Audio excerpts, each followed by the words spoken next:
அஸ்ஸலாமு அலைக்கும். Hi friends, welcome back to Rasida's hobbies. இன்றைக்கி பார்த்திங்க அப்படின்னா அம்மா வீட்டிலேருந்து காலையில் பிரேக்ஃபாஸ்ட்லேருந்து லஞ்சு செய்கிற வரைக்கும் ரொட்டீன் விலாக் தான் பார்க்க போகிறீங்க.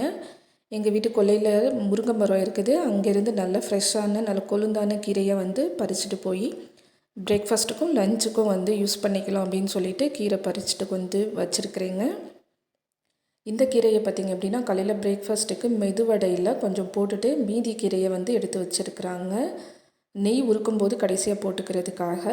கிட்ஸு தனியாக கீரை செஞ்சு கொடுத்தோம் அப்படின்னா சாப்பிட மாட்டேங்கிறாங்க. ஸோ அதனால் இந்த மாதிரி கொஞ்சம் கொஞ்சமாக கீரையை வேறு எதுலையாவது இந்த மாதிரி வடையில் இந்த மாதிரி எதுலையாவது சேர்த்து கொடுத்தோம் அப்படின்னா கொஞ்சம் சாப்பிடுவாங்க. அதனால தான் மெதுவடையில் கொஞ்சமாக கீரை போட்டு செஞ்சுருக்கோம். இது கூடவே காஞ்ச மிளகா போட்டு அரைச்ச தேங்காய் சட்னி தொட்டுக்கிறதுக்கு வித் காஃபியோடு இன்றைக்கி பிரேக்ஃபாஸ்ட்டு இது தாங்க.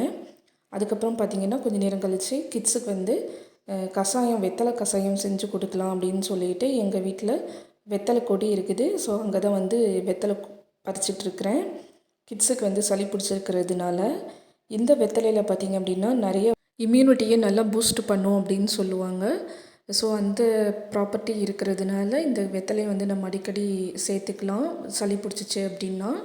ஸோ இதுலேருந்து ஒரு 5-6 வெத்தலையை பறித்து கிள்ளி போட்டு ஒரு 1.5 டம்ளர் தண்ணியில் கொஞ்சமாக மிளகு ஜீரகம்லாம் இடித்து 3/4 டம்ளர் தண்ணி ஆகுற வரைக்கும் கொதிக்க விட்டு வடிகட்டி இறக்கணும் அப்படின்னா வெத்தலை கஷாயம் ரெடி ஆகிடும். இந்த வெத்தலை கஷாயத்தை தொடர்ந்து ஒரு 3 நாள் கொடுத்து வந்தோம் அப்படின்னா கிட்ஸுக்கு சளி நல்லாவே குறையுங்க. அடுத்தது பார்த்திங்கன்னா லஞ்சுக்கு வீட்டில் செஞ்ச பாலாடையிலேருந்து செஞ்ச வெண்ணெய் நிறையா இருந்தது. ஸோ அதை அம்மா உருக்கியிருக்காங்க. ஸோ அந்த நெய் பார்த்திங்க அப்படின்னா கடைசி முருங்கைக்கீரையை பறித்து போட்டிருக்காங்க வாஷ் பண்ணிவிட்டு. அதுக்கப்புறமா கொஞ்சமாக மோர் சேர்த்துருக்காங்க. மோர் சேர்த்ததுக்கப்புறம் இந்த மாதிரி நல்லா பொங்கி வரும். கொஞ்ச நேரத்துலேயே பொங்கி வர்றது கொஞ்சமாக அடங்கிடும். ஸோ அந்த சமயத்தில் அடுப்பை ஆஃப் பண்ணிவிட்டு இந்த முருங்கைக்கீரை போட்டோம் இல்லையா, இது நல்லா கிறிஸ்பியாக ஆகிடும். இந்த முருங்கைக்கீரை அதுக்கு பக்கத்தில் ப்ரௌன் கலரில் இருக்குதுன்னு பாருங்கள். அது கடுகுன்னு சொல்லுவாங்க. இந்த ரெண்டுத்தையும் ஃபில்டர் பண்ணிவிட்டு நல்லா நெய் மட்டும் தனியாக ஒரு பாட்டிலில் போட்டு ஸ்டோர் பண்ணி வச்சுக்குவாங்க. வீட்லேயே செஞ்ச நல்லா சுத்தமான மணமான நெய் நமக்கு கிடச்சிருச்சு. எப்படி வந்திருக்குதுன்னு பாருங்கள். சூப்பராக வந்திருக்குது. கத்தாரில் இருக்கும்போது ஹைப்பர் மார்க்கெட்லேருந்து பட்டர் வாங்கிட்டு வீட்டில் நெய் உருக்கினாலும் இந்த மாதிரி நல்லா மணமாக வரவே வராது. அதனால எனக்கு கத்தாரில் நெய் செய்யவே பிடிக்காது. அதனால் ஒவ்வொரு தடவை ஊருக்கு வெக்கேஷனுக்கு வரும்போது அம்மா கிட்டே வீட்லேயே நெய் செஞ்சு கேட்டு எடுத்துக்கிட்டு போவேன். அது மட்டும் இல்லாமல் வேறு யாராச்சும் இந்தியாவுக்கு வராங்க அப்படின்னா அவங்கக்கிட்ட செஞ்சு கொடுத்து விட சொல்லுவேன்.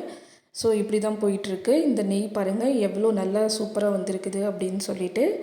வீட்டிலையே செஞ்ச நெய் சுத்தமான நல்ல மணமான கலப்படம் இல்லாத நெய் நமக்கு கிடைக்கும். அதுக்கப்புறம் பார்த்திங்கன்னா இந்த நெய்யை தனியாக ஃபில்டர் பண்ணி பாட்டிலில் எடுத்து வச்சதுக்கப்புறமா அந்த நெய் உருக்கின சட்டியில் கொஞ்சமாக அடியில் ஒட்டிகிட்ருக்கும் பார்த்திங்களா, கடுகுன்னு சொல்லுவாங்கள்ல, அதோடு சேர்த்து இந்த முருங்கைக்கீரையும் சேர்த்து ஒயிட் ரைஸை நல்லா மிக்ஸ் பண்ணி சாப்பிட்டோம் அப்படின்னா நல்லா சூப்பரான டேஸ்ட்டாக இருக்கும். சின்ன வயசில் நெய் உருக்கும்போது இந்த மாதிரி ரைஸ் போட்டு மிக்ஸ் பண்ணி சாப்பிடுவோம். அது ரொம்பவே டேஸ்ட்டாக ரொம்ப பிடிக்கும். அது சின்ன வயசுலேருந்தே ரொம்ப நல்ல மெமரி அது எனக்கு. இப்போ பார்த்திங்க அப்படின்னா இன்றைக்கும் கூட லஞ்சுக்கு இந்த மாதிரி அடியில் ஒட்டிகிட்ருக்கிற நெய்யோட கொஞ்சமாக ஒயிட் ரைஸை போட்டு நல்லா மிக்ஸ் பண்ணி இது கூடவே மாம்பழம் தொட்டுக்கிறதுக்கு கொஞ்சமாக வத்தல் வச்சு சாப்பிட்டோம். அவ்வளோதான் ஃப்ரெண்ட்ஸ். இந்த வீடியோ இதோடு நான் முடிச்சுக்கிறேன். இந்த வீடியோ உங்களுக்கு பிடிச்சிருந்தால் லைக் பண்ணி ஷேர் பண்ணி சப்ஸ்கிரைப் பண்ணுங்கள். தேங்க்ஸ் ஃபார் வாட்சிங். Bye friends.